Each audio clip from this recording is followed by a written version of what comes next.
How to fix the issue where your Wi-Fi has disappeared on your Windows 11 laptop. So if you come down to your taskbar and you can't see this Wi-Fi symbol here, I'm going to show you how to go and fix this issue. Now the first thing you need to do is just open up your start menu. You can then search for services and click on this window here.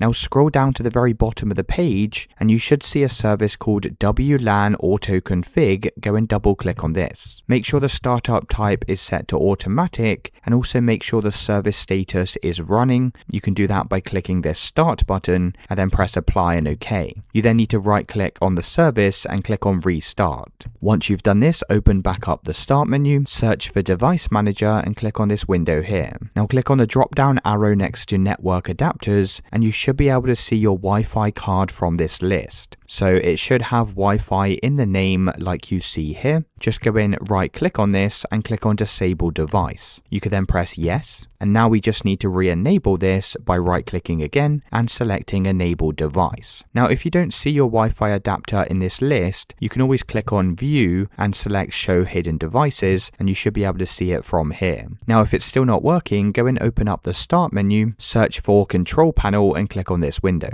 In the top right hand side, click on the drop down arrow and select large icons. Now click on network and sharing center and in the left hand side select change adapter settings. You should then be able to see your Wi-Fi adapter. Go in, right click on this and click on disable. You can then right click again and press enable. Now the final thing we need to do is go and open up the start menu and click on settings. In the left hand side select network and internet, click on advanced network settings and then scroll down and click on network reset. You can then press restart now and go and click on yes. Once you've done this, you'll need to restart your computer and that should solve the issue where your Wi-Fi symbol is missing. If it's still not working, you can also try power cycling the laptop. Now to do that, go and disconnect the charging cable going to your computer. Once everything's disconnected, we need to hold down the power button for around about 45 seconds. So even when the screen goes black, just continue to hold this power button down and wait a full 45 seconds. After 45 seconds have passed, you can then go and turn your laptop back on, and once it's restarted, you can check to see if your Wi-Fi is now working. Let me know in the comments if you found this video helpful.